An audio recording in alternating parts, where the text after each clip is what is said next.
안녕하세요. 북광풍수지리 연구입니다. 오늘은 세종 때 한글 창제에 힘쓴 정인지에 대해 말씀드리겠습니다. 화면에 묘역 아래 정경과 묘역으로 올라가는 길이 보이고 있습니다. 정인지는 어려서부터 총명하여 5살 때 글을 깨우쳐 서책에 눈길만 스쳐도 줄줄 외웠고 한 번만 보면 읽고 쓸 줄 아는 천재로 7살에 소학을 깨우쳤고 13살에 성균관에 입학하여 선비들 앞에서 강론하여 세상을 놀라게 하였다고 합니다. 세종 때 훈민정음 창제 등 문화과학 발전에 크게 기여하는 인물로 천체 관측기구인 혼천이와 해시계인 앙불구 등의 기기를 정초와 함께 설계하였으며 한글날이 10월 9일이 된 것도 정인지가 훈민정음 해례본 서문을 음력 9월 10일에 썼는데 양력으로 바꾸면 대략 10월 9일 이어서라고 합니다. 정인지는 개우정난을 일으킨 수양대군에 의해 영의정까지 오르게 됩니다. 금성대군의 모방 기도가 실패로 돌아간 직후 양녕대군, 신숙주 등과 함께 단종의 목숨을 끊을 것을 적극적으로 요청하고 청룡포로 유배간 단종의 궁녀들이 따라가서 모시려고 하자 극구 반대하여 못하게 하였다고 합니다. 정인지는 김종서의 불만이 많아 개우정난 직후 김정서의 큰며느리와 두 딸을 종으로 데려갔으며 사육신 사건 때 세조에게 가장 강하게 저항했다고 하여 세조에게 잘 보이려고 박팽년의 아내를 종으로 취하였다고 합니다.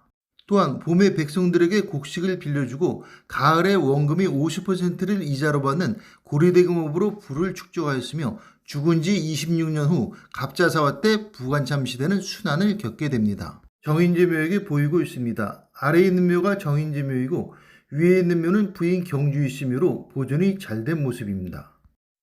정인지는 세종 때 풍수학 제조에 오른 풍수의 권위자로 헐릉에 있는 아버지 태종 곁에 묻히고 싶다는 세종의 효심을 이용해 흉지임을 알면서도 수양대군과 같이 왕릉 조성에 적극 찬성했으며 최양선이 이곳에 묻히면 손이 끊어지고 맏아들을 잃게 된다고 말하였으나 무시되고 세종의 장자인 문종이 죽고 수양대군은 그 덕택에 왕이 되나 수양대군 역시 큰 아들을 잃게 됩니다. 문종이 묻힌 혈릉을 조성할 때 노비 목효지가 단종에게 혈릉은 주인이 약하고 객이 강하며 산의 기운이 이미 끝난 땅이라 왕릉으로 쓸 수 없다고 고하였으나 무시되고 왕릉을 조성하는 과정에서 물이 솟는 흉지라는 사실이 확인되었는데도 정인지는 그대로 진행하였다고 합니다. 즉 정인지는 문종비 현덕왕후, 세종, 문종이 세 왕릉 선정에 참여해 모두 최악의 흉지에 조성하였던 것입니다. 또한 정인지에 얽힌 야사가 있는데 유몽인이 어우야담에 실린 짝사랑 이야기로 옆집 처녀가 정인지의 글 읽는 모습과 목소리에 반해 한밤중에 담을 넘어 글을 읽는 정인지의 방문을 열고 과감하게 프로포즈를 했다고 합니다. 이 처녀 역시 빼어난 미모를 가졌다고 하는데 정인지는 정식으로 혼인 신청을 하겠다고 속인 후 날이 밝는 대로 어머니께 청해 다른 곳으로 이사를 하여 그 처녀는 상사병으로 죽었고 정인지도 이를 두고두고 슬퍼했다고 합니다. 비문은 강희맹이 썼다고 하나 세월이 오래되어 잘 보이지는 않습니다. 정인지 부인 경주이씨 묘입니다. 정인지는 첫 부인 한양조 씨와의 사이에서 일남 일녀를 낳았고 사별후 경주이씨와 재혼하여 사남을 더 낳았다고 합니다. 화면에 정경 부인 경주이씨 묘라고 쓰여 있습니다. 첫째 부인 한양조 씨 묘는 경주이씨 자손들이 더 득세해서인지 정인지와 같이 있지 않고 경기도 남양주에 있다고 합니다. 경주이씨 비석은 최근에 쓴 새로 만든 것처럼 깨끗한 모습으로 당기 4319년, 즉 1986년에 만든 것으로 되어 있습니다. 이는 연산군 갑자사화 때 정인지가 부관참시되면서 아내 경주이씨 묘까지 성물이 철거되었기 때문이라고 합니다.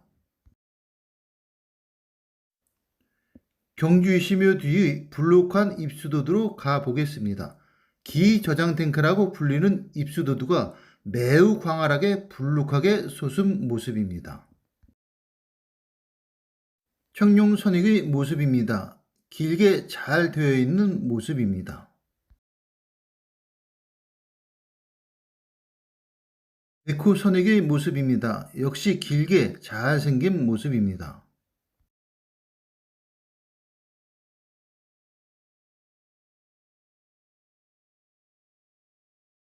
화면은 입술 뒤 봉우리를 이어주는 과엽으로 벌이 허리같이 생겼다는 봉효의 모습입니다. 과엽에서 본 양쪽 모습입니다. 산이 잘 막고 있습니다. 과엽 양쪽에 산이 막지 않아 바람을 타면 혈장에서도 바람을 타게 되어 과엽 양쪽에 공엽사라고 하여 산이 있어야 합니다. 화면은 높은 곳에서 내려다본 청룡 백호의 모습입니다.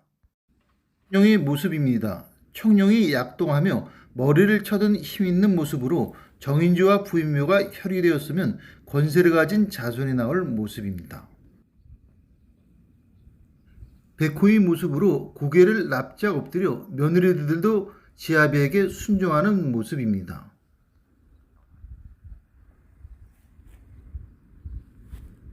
화면은 높은 곳에서 내려다본 안산과 조산의 모습입니다. 주작의 모습으로 정인지가 이곳을 잡을 때 주작이 고양이고 본인 열장이 고양이 앞에 납작 엎드린 주의 모습으로 보고 훗나 있을지도 모를 화를 피해보려 하였지만 피해가지는 못하였습니다. 정인지는 후손들에게 세 가지 훈계를 남겼다고 하며 첫째, 태평 시절이든 난세이든 늘 근신하라. 둘째, 세상이 다할 때까지 명당을 지켜라. 셋째, 정인지의 자손임을 명심하라 라고 말하였다고 합니다. 혈장을 입수해서 내려가며 찍은 모습입니다. 정인지 부인 경주의 시묘는 기맥이 들어오지 않고 청기도 내려오지 않는 무맥지로 땅속이 혈의 구조를 갖추고 있지도 않습니다.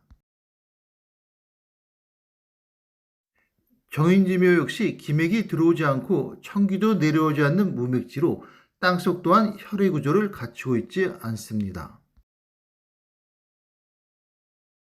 또한 정인지 묘에는 시신이 없는 곳으로 기운이 읽혀집니다.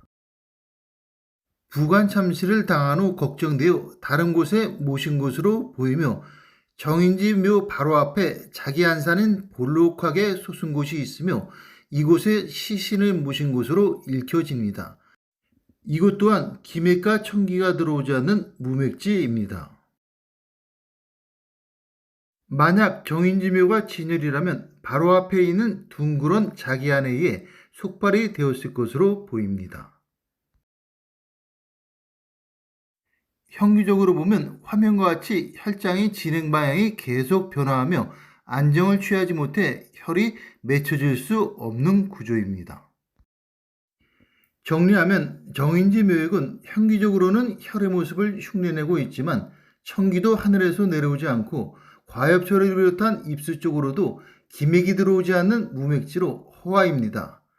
정인지가 대풍수가이고 형기적으로도 뛰어나 풍수가들은 이곳이 대단한 혈이라고 하나 일신이 안위만을 위해 자연의 순리에 역행한 자는 절대로 혈인 명당에 들어가지 못하며 이는 자연의 그물은 인간의 잣대와는 달리 매우 촘촘하여 어떠한 자연의 법칙의 어긋남도 통과시키지 않기 때문입니다. 이상으로 정인지묘에 대한 풍수지리적 설명을 마치겠습니다. 북광풍수지리연구에서 말씀드렸습니다. 지금까지 시청해 주셔서 고맙습니다.